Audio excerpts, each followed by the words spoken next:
इस कार्यक्रम के लिए यहाँ पर पहुंचा, उस झाड़ को जैसे ही क्रॉस किया तो मेरे सामने एक आदमी खड़ा हुआ था। वो मेरे सामने जैसे ही आया धड़ बोल के नीचे गिर गया। मैं परेशान हो गया कि ना मैंने धक्का लगाया ना कुछ हुआ, ये क्यों गिर गया। तो पता चला पड़ोस की कोई एक दुकान की मेहरबानी है, अक्सर यहाँ लोग गिर जाते हैं। मैं ये बताते हुए मुझे बड़ी खुशी हो रही है कि आज जो काम हमारे वार्ड्स के अंदर पिछले कई सालों से नहीं हुए थे और लोगों को ऐसा लगता था ये काम कभी होगा नहीं, वो काम पिछले 3-3.5 सालों के अंदर जो हमारे कॉरपोरेटर्स ने करके दिखाए हैं, वो यकीनन हमारे लिए खुशी की बात है। यकीनन उन लोगों के लिए खुशी की बात है जिन्होंने उन्हें चुन कर दिया था। काम बहुत बाकी है। हम ये यकीनन दावा नहीं कर रहे हैं कि हमने हर चीज बदल दिए है, हर चीज अच्छी हो गई है, लेकिन आप खुद ये बात मानेंगे, आप खुद ये बात का एतराफ करेंगे कि पिछले कुछ सालों के अंदर जो हमारे कॉरपोरेटर्स ने करोड़ों रुपए के काम किए हैं। मैं नहीं समझता हूं कि मेरा एक भी कॉरपोरेटर ऐसा होगा जो ये कहेगा कि मेरे पास कोई 1 या 2 करोड़ रुपए के काम हुए हैं। हर कॉरपोरेटर का अगर आप हिसाब निकाल कर देखेंगे तो 5 करोड़ के ऊपर का ही काम अपने अपने इलाकों के अंदर उन लोगों ने किए हैं। लेकिन इसके बावजूद भी हम खुद मान के चलते हैं कि बहुत सारे ऐसे काम हैं जो अब भी होना बाकी है। इसलिए होना बाकी है कि मुसलमानों के और दलितों के इलाकों के अंदर हम लोगों को हमेशा से ही सिर्फ एक वोट बैंक की तहत इस्तेमाल किया जाता रहा है। ये 2 समाज ऐसे हैं जिनका काम सिर्फ इतना है कि हम चुनाव के वक्त में आएंगे, तुम्हारा काम यह है कि तुमने हमें वोट देना, उसके बाद हम पलट के आएंगे नहीं। सत्ता तुम्हें मांगने का अधिकार नहीं है, सत्ता में तो हम बैठेंगे। दलित और मुसलमानों का अधिकार सिर्फ इतना है कि वो लोगों ने हमें वोट देते रहना और हम सत्ता का मजा लेते रहेंगे। लेकिन मजलिस इत्तेहाद और मुस्लिमीन जब आई यहां पर तो हमने ये साबित करके दिखाया कि टाउन हॉल की झोपड़पट्टियों से भी हम गंगाधर ढगे जैसे हीरो को निकाल के लेके आ सकते हैं। हमने गरीब बस्तियों से ऐसे ऐसे कैंडिडेट्स को चुने हैं और ये मैं आपको यकीन के साथ कहता हूं कि जिस वक्त इस वार्ड के इलेक्शन आए थे महानगर पालिका के, तो इस वार्ड से खड़े रहने के लिए बहुत सारे लोग इच्छुक थे। बहुत सारे लोग चाहते थे कि इमाम का टिकट उन्हें मिलना चाहिए। लेकिन गंगाधर ढगे साहब उस वक्त से हमारे साथ जुड़े थे जब मजलिस औरंगाबाद में आई थी। हमारे साथ वो कांधे से कांधा लगाकर वो मेहनत करते थे, वो घूमते थे हमारे साथ मजलिस को आगे बढ़ाने की। उस वक्त उन्हें ये यकीन नहीं था कि चुनाव आने वाला है तो मुझे टिकट मिलेगा या नहीं मिलेगा। ये बात भी सही है कि जब चुनाव आया तो बहुत सारे कैंडिडेट्स थे जिन्हें ऐसा लगा कि जिस तरह दूसरे पार्टियों के अंदर पैसा देकर टिकट खरीदे जाते हैं, टिकट बेचे जाते हैं, मजलिस के अंदर भी ऐसा होगा। हमें भी बहुत सारे लोगों ने पैसे की लालच दिए कि हम इतने लाख रुपए देते हैं, लेकिन हमने ये कहा कि अगर पैसों से टिकट खरीदना है तो जाओ कांग्रेस के पास जाओ, राष्ट्रवादी के पास जाओ, सेना के पास जाओ, भारतीय जनता पार्टी के पास जाओ। मजलिस अगर टिकट देंगी तो सिर्फ वफादारी और ईमानदारी के ऊपर हम टिकट देंगे। और यही वो वफादारी ईमानदारी गंगाधर ढगे साहब की थी जिसके लिए हम खड़े रहे और हमने उनको ये यकीन दिलाया। वो बहुत घबराते थे। मुझे आज भी मालूम है कि जब चुनाव का वक्त था, अगर मैं गलत नहीं हूं तो ढगे साहब आपके उस चुनाव के भड़कल गेट का जो वार्ड था उसमें 11 कैंडिडेट्स थे, 11 अलग अलग पार्टियों के कैंडिडेट्स थे। उन 11 कैंडिडेट्स में से 10 कैंडिडेट ऐसे थे जो दलित समाज से ताल्लुक था। एक कैंडिडेट था जो मुसलमान था जिसके पास एससी का सर्टिफिकेट था।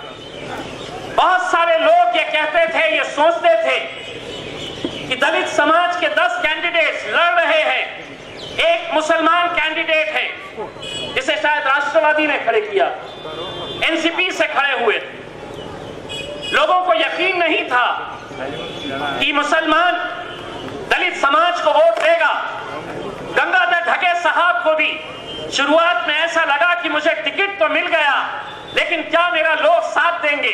ढगे साहब बार बार आते और मैं बार बार उन्हें वही जवाब देता कि ढगे साहब जाइए, लोगों के पेट में मुंडी डालिए, लोगों का आशीर्वाद दीजिए और लोगों से कहिए, वादा करिए कि मैं चुनकर आऊंगा तो मैं मेहनत करूंगा, काम करूंगा तुम्हारा। लेकिन उसके बावजूद भी कहीं ना कहीं उन्हें यह डर सता रहा था कि नहीं, मुसलमान समाज मुझे वोट देगा क्या। अगर मुसलमान समाज अगर ये देखकर अगर वोट देगा कि एक मुसलमान है, हम उसे वोट दे देंगे और उसे चुना कर लेकर आ जाएंगे। मैंने ढगे साहब को कहा आप मेहनत करिए, इलेक्शन से 2 दिन पहले हम आएंगे आपके इलाके के अंदर और हम आपका पूरा काम तमाम करके चले जाएंगे। 2 दिन पहले हम आए, हमने एक मीटिंग ली है भड़कल गेट में, बहुत सारे मुसलमानों को अपने इलाकों के हमने जमा किया और हमने जमा करके लोगों को हमने सिर्फ यही कहा कि ये इलेक्शन भरोसे का है, विश्वास का है, एक यकीन का है। मजलिस-ए-इत्तेहादुल मुस्लिमीन ये यकीन मानिए, लोग आज भी ये समझते हैं कि मुसलमानों की जमात है, मुसलमानों की आवाज उठाने वाली ये जमात है, ये सही है। लेकिन हम दलितों को, पिछड़ों को भी हमारे साथ ले जाना चाहते हैं। मैंने लोगों से ये सवाल किया कि अगर हम गंगाधर ढगे साहब को अगर हम धोखा देंगे तो यकीन मानिए ये धोखा सिर्फ गंगाधर ढगे साहब को नहीं रहेगा, पूरे दलित समाज को रहेगा। और दलित समाज ये सोचेगा कि इन लोगों ने टिकट तो दिया था, लेकिन जब वोटिंग की बात आई तो ये जात और धर्म के नाम पे इकट्ठा हो गए। हमने लोगों से ये कहा कि ये विश्वास का इलेक्शन है, हमें ये विश्वास सिर्फ गंगाधर ढगे को नहीं दिलाना है, पूरे दलित समाज को दिलाना है कि हमने टिकट दिए हैं, तुम्हें तो जिताकर लाने की जिम्मेदारी भी हमारी। ये सोच के साथ हम लोग आगे बढ़े और ढगे ही नहीं, मिसरवाड़ी से हमारे सुभाष वागुले साहब जीते, अरुण बोडे साहब जीते, विकास येड़के साहब जीते, निकालजे साहब जीते उस्मानपुरे से। तो लोगों को एक यकीन होने लगा कि नहीं, हम भी एक ताकत बना सकते हैं। और मैं आप लोगों को यह कहना चाहता हूं, अगर दलित समाज के अंदर अगर पढ़ा लिखा अगर नौजवान है, उसको आज ये सोचने का वक्त है, उसे ये सोचना चाहिए कि जिस मुल्क के अंदर पूरे मुल्क को इकट्ठा करने की, इस देश को एकजुट करने की अगर किसी में ताकत थी तो वो ताकत थी डॉक्टर बाबा साहब अंबेडकर के संविधान की। वो ताकत थी बाबा साहब अंबेडकर ने जो संविधान दिया, न सिर्फ दलितों को ताकत दी बल्कि इस देश के अंदर रहने वाले हिंदू, मुस्लिम, सिख, ईसाई, दलित, पारसी, हर एक को इस मुल्क के अंदर एक साथ मिलकर रहने की, जीने का अधिकार दिया। लेकिन क्या यह सही बात नहीं है? मैं दलित समाज के मेरे भाइयों से, मेरी बहनों से ये पूछना चाहता हूं, दिल पे हाथ रखिए और कहिए ये कि 70 सालों के अंदर आपने क्या पाया है? क्या पाए हैं आपने 70 सालों के अंदर? ना आपका रिप्रेजेंटेशन लोकसभा के अंदर है, ना आपके नुमाइंदे विधानसभा तक पहुंच पाते हैं। 2, 5, 6 कॉर्पोरेटर्स चुनकर आ जाते हैं। इतना बड़ा समाज होने के बावजूद क्या वजह है कि आज दलितों की आवाज पार्लियामेंट के अंदर अगर कोई उठाता है तो कोई दलित नेता नहीं उठाता है।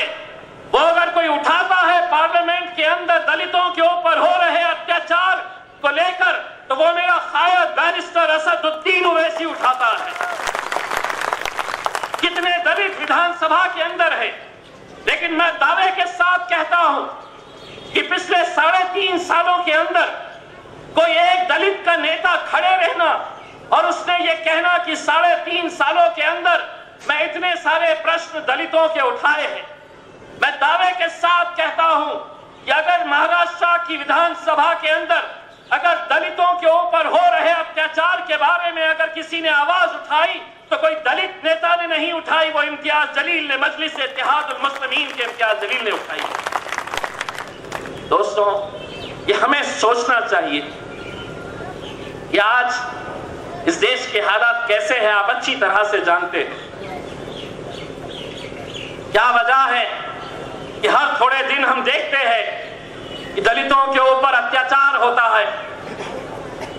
अभी जो घटना हुई है, एक बोटे नाम का एक शख्स की हिम्मत कैसी होती है दलित समाज के ऊपर इस तरह का हमला करने की। वो इसलिए हिम्मत हो रही है कि वो जानता है कि दलित समाज बटा हुआ है, दलित समाज बिखरा हुआ है। कोई किसी एक आरपीआई के पास है, कोई किसी बी के पास है, कोई किसी सी के पास है। अरे हम ये कहते हैं और पूरी जिम्मेदारी के साथ कहते हैं, जिस दिन दलित समाज को अपनी ताकत का अंदाजा हो जाएगा, इस मुल्क का प्रधानमंत्री कौन होगा, इस राज्य का मुख्यमंत्री कौन होगा, ये समाज तय करेगा। लेकिन नहीं दोस्तों, चुनाव का वक्त आता है, बड़े बड़े नेता आते हैं, पैसा लेकर गली में बस्तियों में घूमा जाता है, बड़े बड़े नेताओं को दादाओं को पकड़ा जाता है और ये कहा जाता है कि इन दलितों के वोटों को बांटा जाए। यही हाल मुसलमानों का होता आया है, यही हाल मुसलमानों का न जाने 70 साल से ऐसा ही होता आया है कि मुसलमानों के चंद लीडरों को खरीदो, उनसे कहो कि तुम इलेक्शन में खड़े रहो, 2000 वोट लो, 3000 वोट लो, 4000 वोट लो, वोट तकसीम करो। दोस्तों, ये आप लोगों का आशीर्वाद, आप लोगों की दुआएं, इसी का नतीजा है कि इस शहर के अंदर जब एमआईएम पार्टी ने विधानसभा का इलेक्शन लड़ने का फैसला किया तो लोग कहते थे कि ये नामुमकिन बात है।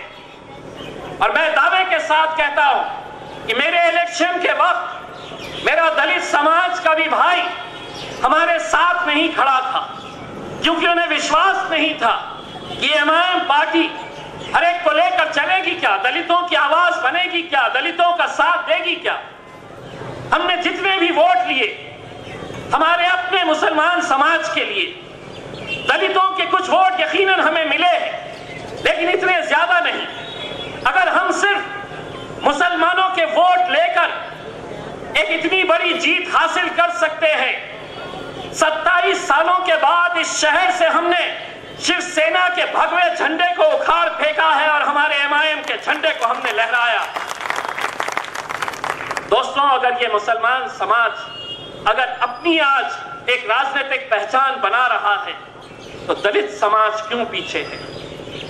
क्यों पीछे है दलित समाज? कुछ दिन पहले मुंबई में जब संविधान के ताल्लुक से एक बड़ा प्रोग्राम वहां के वर्ली के मैदान में रखा गया, बहुत सारे दलितों के नेता वहां पर आए थे, मुझे भी बुलाया गया था और मैंने साफ शब्दों के अंदर कहा कि अगर हम अपने अपने पेंडोल अलग अलग बनाते रहेंगे, आपको मालूम है कि डॉक्टर बाबा साहब अंबेडकर विश्वविद्यालय, डॉक्टर बाबा साहब अंबेडकर मराठवाड़ा यूनिवर्सिटी को जब इस महान शख्स का नाम दिया गया तो हर साल इस राज्य से नहीं पूरे देश भर से लाखों दलित भाई हमारे उस विश्वविद्यालय के गेट के ऊपर आते हैं। लेकिन होता क्या है, किसके नाम के ऊपर इकट्ठा होते हैं वहां पर, किसका नाम दिया गया है उस विश्वविद्यालय को, उस यूनिवर्सिटी का नाम अगर बदला है तो यह सिर्फ दलितों के लिए नहीं, इस देश के अंदर हर इंसान को एक फख्र होना चाहिए कि मेरे विश्वविद्यालय का नाम डॉक्टर बाबा साहब अंबेडकर के नाम के ऊपर रखा गया। लेकिन हर साल वहां पर इकट्ठा होते हैं, अलग अलग पेंडोल लगाए जाते हैं, ये देखा जाता है कि आरपीआई का बड़ा है, कि दलित पैंथर का बड़ा है, कि बहुजन समाज पार्टी का बड़ा है, फिर आरपीआई के अंदर आरपीआई ए का बड़ा है, आरपीआई बी का बड़ा है या आरपीआई सी का बड़ा है। क्या ये सच्चाई नहीं है? मैंने लोगों से कहा है, अरे एक बार छोड़ो ये राजनीति, बाबा साहब के नाम के ऊपर इकट्ठा हो जाओ और देखो तुम्हारी ताकत क्या है, तुम्हें उस दिन अंदाजा होगा, उस दिन अंदाजा होगा। लेकिन दोस्तों, मैं ये मानकर चलता हूं अगर मुसलमानों की सियासत किसी ने खत्म की थी तो कोई गैरों ने नहीं की थी। मुसलमानों की सियासत अगर किसी ने खत्म की थी तो हम गैरों को उसके लिए जिम्मेदार नहीं ठहरा सकते हैं। मुसलमानों को हमेशा अगर किसी ने हराया है तो मुसलमानों ने ही हराया है। और यही बात दलितों के मामले में भी सच है कि दलितों को गैरों की जरूरत नहीं है। दलित समाज के खुद अपने कुछ चंद नेता हैं जिन्होंने हमेशा यह कहा है कि मेरे समाज को रहने दो, मुझे क्या मिलने वाला है। अगर वो ये कहते कि मुझे कुछ नहीं चाहिए, मेरे समाज को मिलना चाहिए, तो सत्ता में तुम बैठे होते और वो लोग झोपड़पट्टियों में बैठते। लेकिन आज ये सच्चाई नहीं है। इस देश के अंदर अगर झोपड़पट्टियां बनती है, बसती है, तो किसके लिए बनती है?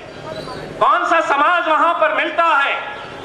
अगर इस देश के अंदर अगर कहीं झोपड़पट्टियां बनती है तो वहां पर दो ही समाज के लोग पाए जाते हैं, एक दलित समाज का, एक मुसलमान समाज का। ये सच्चाई है। आप जाइए कश्मीर से कन्याकुमारी तक, देखिए झोपड़पट्टियां किसके लिए बनती है, क्यों हम लोगों को झोपड़पट्टियों में रखा जा रहा है। दोस्तों, जब मैं आया और उस शख्स को मैंने देखा सामने मेरे गिरते हुए, तो मुझे ये कहना है मेरी माओ से, मेरी बहनों से, बड़ा अफसोस होता है कि एक आदमी तुम्हारे घर का मेहनत करने के लिए जाता है, रोजी रोटी दिन भर मेहनत करके, लेकिन जब घर आता है तो इन इलाकों के अतराफ में सरकार खोल के रखती है शराब की दुकान ताकि ये समाज नशे में धुत रहे हमेशा। मेरी माँ और बहनों से मैं ये कहना चाहता हूं, महिला शक्ति क्या होती है एक बार इसका नमूना बना के देखिए। क्या टाउन हॉल की मेरी महिलाएं एक साथ, मेरी माएं और बहनें एक साथ इकट्ठा नहीं हो सकती है? अरे ताकत बनकर निकलो एक बार। एक दुकान बंद करवाना कितनी बहुत बड़ी बात नहीं है। अगर अपनी ताकत अगर तुम लोग लेकर आए तो तुम्हारी ताकत के साथ हम हमारी ताकत लगाएंगे और ये शराब की दुकानें हम बंद करवाएंगे। इसीलिए मेरे भाइयों की जब गरीब बस्तियों के अंदर जब नशा करके ये लोग आते हैं,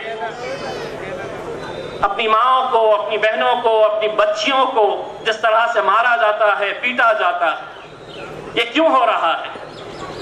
क्या कभी किसी अच्छे इलाके के अंदर आपको देसी दारू की दुकानें मिलती है? नहीं मिलती है। देसी दारू की दुकानें अगर देश के अंदर कहीं मिलती है तो दलितों की बस्तियों के अतराफ मिलती है। इसलिए मिलती है कि अगर ये कौम, ये समाज अगर नशे से बाहर हो गया तो फिर हमारी राजनीति का क्या होगा। उस डर से कि हमेशा दलितों की बस्तियों के अतराफ नशे का कारोबार, शराब की दुकानें खोल के रखते हैं। ये सरकारों की साजिशें हैं, चाहे किसी की भी सरकार हो। लेकिन अगर खोल वो सकते हैं तो मेरी माओ और बहनों में इतनी ताकत तो है ही कि वो बंद करवा सकते हैं। कभी कभार ऐसा होता है कि कोई अच्छे काम के लिए थोड़ी सी उंगली टेढ़ी करना पड़े तो करिए। टाउन हॉल की मेरी माँ और बहनों को कहना चाहता हूं, जाइए, घर घर जाइए। ये मत सोचिए कि मेरे घर में तो कोई नहीं पीता है, मेरे घर में तो कोई नशा नहीं करता है, तो मेरा क्या। अगर हर इंसान ने अगर ये सोचना शुरू कर दिया कि मेरा क्या, मेरा इससे कोई लेना देना नहीं है। हाँ, यकीनन इस इलाके के कुछ पुरुषों का जो हर रोज इन शराब की दुकानों के अंदर जाते हैं, नशा करके आते हैं, वो विरोध करेंगे। लेकिन कितने हैं ये लोग? कितने हैं? अगर महिलाएं पूरी तरह से इकट्ठा हो जाती है, जाइए घर घर जाइए, महिला एक मूवमेंट तैयार करिए। और अगर आप नहीं कर सकती है, मेरा दफ्तर आपके बहुत करीब में है, आइए किसी दिन 50 महिलाएं मेरे पास आ जाइए, हम साथ में मिलकर जाएंगे और सीधी उंगली से नहीं तो टेढ़ी उंगली से बंद करवा के आएंगे। ये करना पड़ेगा, ये करना पड़ेगा। उन बच्चियों को कहना चाहता हूं मैं जो कॉलेजों में पढ़ रही है, जो स्कूलों में पढ़ रही है, उनको सोचना पड़ेगा ये चीज कि ये क्यों समाज को इस तरह के नशे के कारोबार के अंदर लिप्त किया जा रहा है। कुछ नहीं होता है। बाबा साहब अंबेडकर जी ने बहुत संघर्ष किया। इसी संघर्ष का नतीजा है कि आज उन्होंने जो काम किया था वो उनके समाज को आगे बढ़ाने के लिए का काम किया था। अगर बाबा साहब अम्बेडकर जी ने इतना संघर्ष किया था तो क्या हम छोटा मोटा संघर्ष नहीं कर सकते हैं? क्या कहा था बाबा साहब जी ने? शिक्षण गया, संगठित हुआ, शामिल हुआ। कहां कर रहे हैं हम? संगठित हो रहे हैं या हम संघर्ष कर रहे हैं? हाँ, कर रहे हैं हम संघर्ष। हम उस वक्त संघर्ष कर रहे हैं जब ये एक बोटे जैसे लोग इस समाज के ऊपर हमला करने की बात कर रहे, तो हम सड़क के ऊपर आ रहे। उस वक्त हम संघर्ष कर रहे। क्या हमारी जिम्मेदारी सिर्फ यहीं तक सीमित है? दोस्तों, खैरलान जी का प्रकरण होता है, दलित समाज के अंदर रोष, गुस्सा, बड़े बड़े मोर्चे निकाले जा रहे हैं, दलितों के ऊपर अत्याचार की घटनाएं हो रही है। हम लोग बड़े बड़े मोर्चे निकाल रहे और सिर्फ इसी उसमें कि नहीं हमारा मोर्चा बहुत बड़ा था। कुछ नहीं होगा मोर्चे निकाल के, कुछ अलग सोचना पड़ेगा। सोचिए अलग तरीके से, जो बात सीधे तरीके से नहीं, उसे अपने अंदाज में किस तरह से हासिल करना है, इसके बारे में सोचने की जरूरत है। दोस्तों, आज ये मुल्क के हालात कैसे हैं आप अच्छी तरह से जानते हैं। भाजपा की ये सरकार, आरएसएस की ये सरकार, इनके मंत्रियों ने ये कहा है, इनके बड़े बड़े नेताओं ने ये कहा है, खुलेआम कहा है कि हम इस मुल्क के संविधान को बदलने वाले हैं।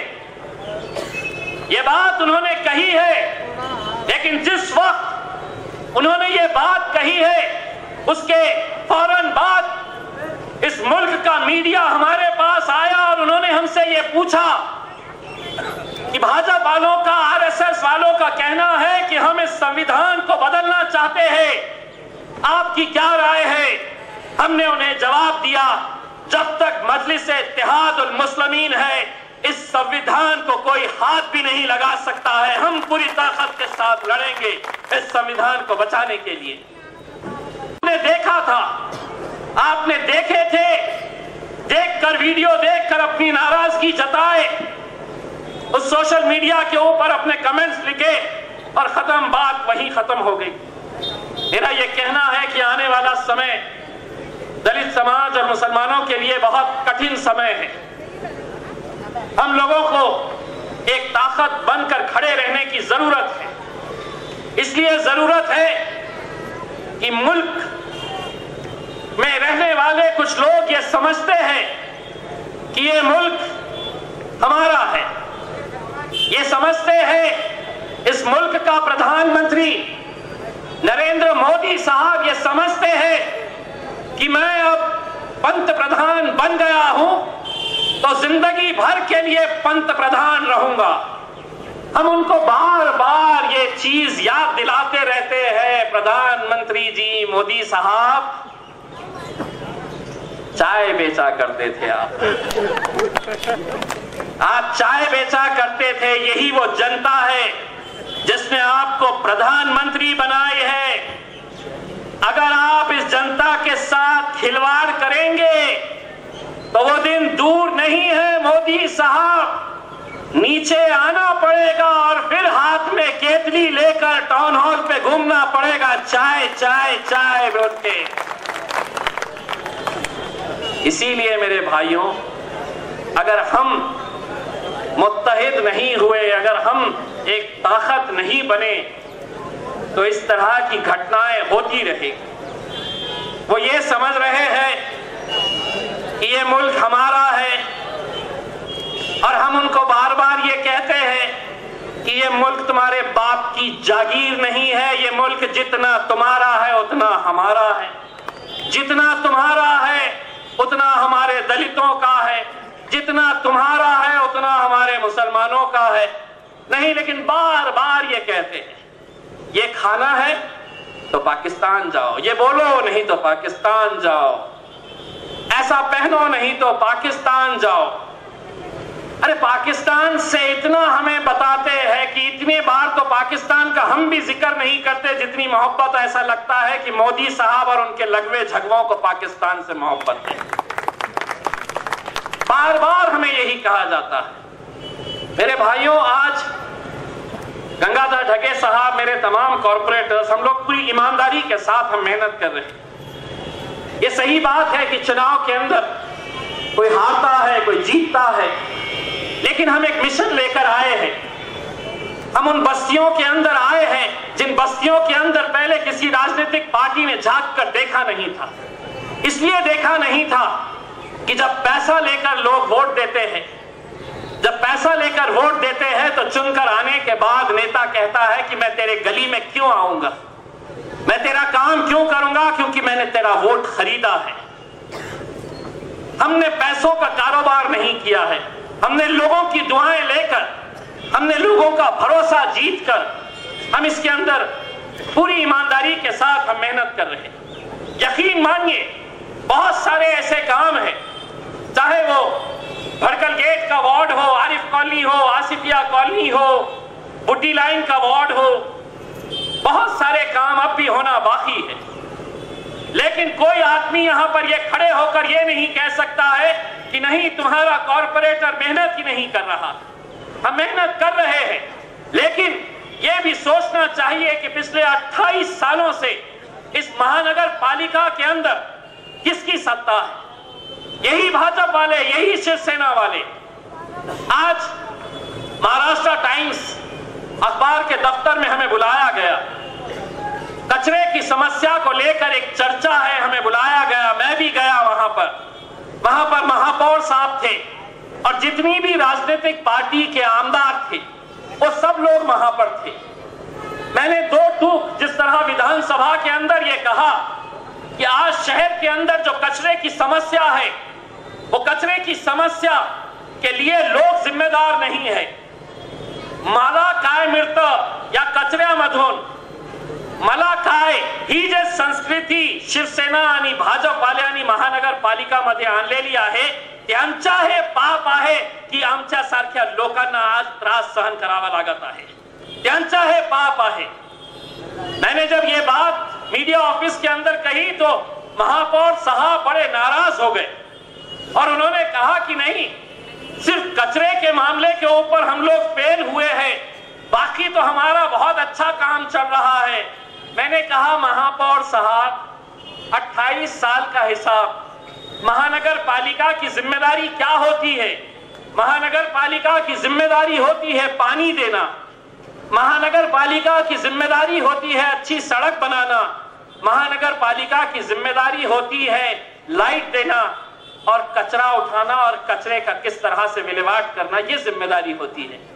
महापौर साहब जब नाराज हो गए तो मैंने कहा, महापौर साहब, कचरे को छोड़ देते हैं, चलिए कचरे में आप फेल हो गए हैं। 28 साल के अंदर अब आप ये बताइए, 28 सालों के बाद आप कौन सा ऐसा काम, ये 3 जो बाकी के काम है उसके अंदर आप ये कहेंगे कि औरंगाबाद शहर की सड़कें हमने चकाचक कर दिए, कोई खड्डा नहीं है, पानी हर रोज 2 टाइम मिलता है हमारे शहर के अंदर, लाइट का एक बहुत बड़ा घोटाला एलईडी का महानगर पालिका के अंदर कई 100 करोड़ रुपए का है, कई 100 करोड़ रुपए का। लेकिन मुझे और आपको क्या लेना देना, क्या लेना देना कि जब डॉक्टर गफ्फार कादरी साहब, मेरे सीनियर कायद, पिछले हफ्ते महानगर पालिका के सामने पानी के लिए एक आंदोलन करते हैं, उनके घर में पानी की समस्या नहीं है, उनके पास इतना पैसा है कि वो पानी खरीद सकते हैं, लेकिन गरीबों के एक-एक घर गए, एक-एक बस्ती में गए और लोगों से ये कहा कि तुम्हारी तकलीफ है, आओ हम सब मिलकर लड़ेंगे, आवाज उठाएंगे। दोस्तों, महानगर पालिका, यहां से अगर पत्थर फेंको तो महानगर पालिका के दफ्तर के अंदर जाकर गिरेगा, लेकिन कितने लोग हैं यहां पर जिनको मालूम होने के बावजूद भी आपने वहां पर 1 घंटा दिए हैं, यहां पानी की समस्या है, मैं भी मेरी आवाज उठाऊंगा, मैं भी जाऊंगी वहां पर, मैं भी मेरी आवाज बुलंद करूंगी। किसी ने भी ये जरूरी नहीं समझा कि नहीं, अगर आज परेशानी है तो हम सबको लड़ना पड़ेगा, हमें को एक ताकत बनानी पड़ेगी, और जब तक हम ये ताकत नहीं बनाएंगे तो हमसे शिकायतें करते रहेंगे कि औरंगाबाद शहर की सड़कें खराब है, यहां पर पानी नहीं आता है। दोस्तों, लड़ना पड़ेगा। ये वो समाज है जिसको बाबा साहब अंबेडकर जी ने ये सिखवन दिया है, ये सिखाया है कि संघर्ष करा। अगर अपने राइट के लिए भी अगर संघर्ष नहीं कर रहे तो तुम्हें यकीनन पानी नहीं मिलना, तुम्हें अच्छी सड़कें नहीं मिलनी चाहिए, क्योंकि जब तक हम आवाज नहीं उठाएंगे ये समस्या का हल नहीं हो सकेगा। हम तो ये उम्मीद कर रहे थे कि यहां के टाउन हॉल के ही इतने सारे लोग वहां पर आएंगे। क्या वजह है कि हमारे दूसरे इलाकों के अंदर, गांव के अंदर की हमारी महिलाएं इकट्ठा हो जाती है, ये तय करती है की माझ्या एरियातला, माझ्या गावातला जे देशी दारूची दुकान आहे आम्ही सरकारकडून, पोलीसकडून जाणार नाही, कोणत्याही नेत्याकडून जाणार नाही, आम्ही स्वतः ते बंद करणार। ते करू शकते तर मग टाउन हॉलची महिला का करू शकत नाही? तुम्हाला हे करावं लागेल। माझी आई, माझी बहीण, मी तुम्हाला सांगू इच्छितो की जोपर्यंत हे आपण समाजाचा हे विष आहे, या विषाला संपवण्यासाठी सगळ्या महिलांना एकत्रित यायला पाहिजे। मी तुमच्या सोबत आहे। काही प्रकरण झाला तर इम्तियाज जलील असा नेता नाही आहे की पडून जाणार। तुमच्यावर काहीही झालं तर मी तुमच्या सोबत राहणार, माझी पार्टी तुमच्या सोबत राहणार। मी तुम्हाला हे शब्द देतो। आम्ही भागणार नाही, आम्ही पडणार नाही, आम्ही तुमच्या सोबत राहणार। आणि फक्त महिलांना का टाउन हॉलच्या या एरियामध्ये शिक्षित मुलगिया नाही आहे, जे कॉलेजमध्ये जाते, जे शिकतं, का ते आपल्या नेत्यांना प्रश्न नाही विचारत?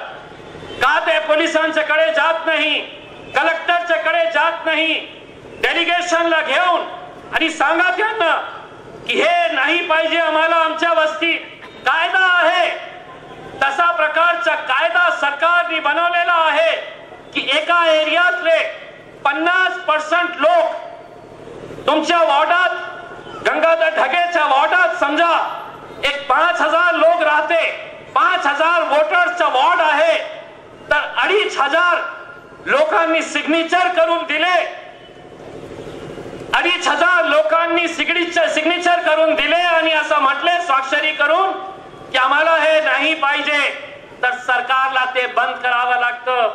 असा प्रकारचा कायदा आहे, कानून आहे, का आपण करत नाही? तुम्ही टीम तयार करा, मी तुमच्या सोबत येईल, घरी घरी जाऊ आपण आणि लोकांची स्वाक्षरी घेऊ आणि एक मूवमेंट तयार करू आपण। पण याच्यासाठी तुमचा सहयोग पाहिजे, मला तुमचा आशीर्वाद पाहिजे। जोपर्यंत तुम्ही आमच्या सोबत येत नाही आम्ही काही करू शकत नाही। आणि किती त्रास गरीब लोकांना सहन करावं लागतं हे मला माहित आहे। मी तुमच्यासाठी हे करतो, मी तुमच्यासाठी हे करणार आहे।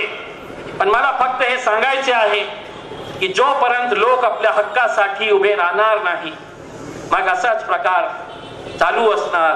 आपण फक्त कंप्लेन करणार की हे वाईट चाललेलं आहे, हे वाईट होत आहे। आता खूप झालेलं आहे, आता आपल्याला ऍक्शन करावं लागेल। आपण सगळ्यांना संघटित व्हायला पाहिजे। राजनीतीचा सोडून द्या, आपण कोणत्याही पार्टीचे असू द्या, हे विसरून जावा की मी कोणत्या पार्टीचे आहे। तुम्ही विसरून जा की तुम्ही एमआयएमचे आहे का नाही आहे। काल भाषण दिलं होतं पुण्याला, तर त्याच्यामुळे आवाज माझी बॅटरी डाऊन होऊ लागली।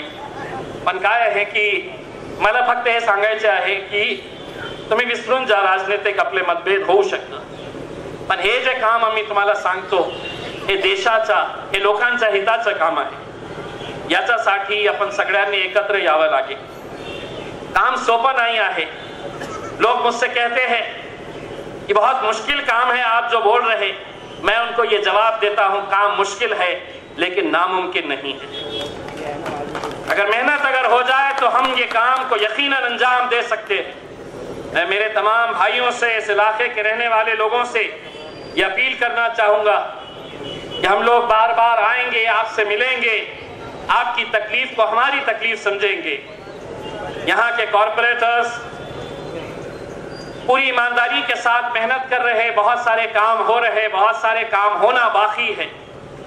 लोगों ने जब आमदार हमें चुनकर दिया तो लोगों को ऐसा लगा कि मैंने इसे वोट दे दिया है कि दूसरे ही दिन मेरे घर के सामने रोड चकाचक हो जाएगी, पानी मेरे पास 2 दिन में, 1 दिन में 2-2 बार आ जाएगा, लाइट की कोई समस्या नहीं रहेगी, कचरा उठा लिया जाएगा।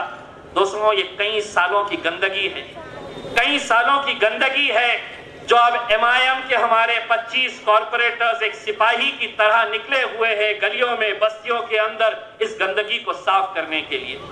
आप लोगों का साथ चाहिए, आप लोगों की ताकत, आप लोगों की दुआएं हमें चाहिए।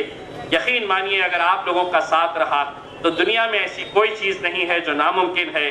जिस तरह का आप लोगों ने हमें साथ दिया था 2014 के विधानसभा इलेक्शन में, 2015 के हमारे महानगर पालिका के चुनाव के अंदर जो आप लोगों ने भरोसा हम पर जताया था, हम पूरी कोशिश कर रहे हैं कि आपके भरोसे के ऊपर हम खरे उतरे, क्योंकि 5 साल के बाद दोबारा जब हम आएंगे तो हम लोगों के पास से ये शिकायत नहीं सुनना चाहते हैं कि 5 साल पहले तुमने आए थे, ये वादे किए हैं। हम आपको शब्द दे रहे हैं, 2015 में जितने भी कॉरपोरेटर्स ने जो जो वादे किए थे 2020 तक इंशाल्लाह वो पूरे वादे हम मुकम्मल करके दिखाएंगे। बहुत बहुत शुक्रिया।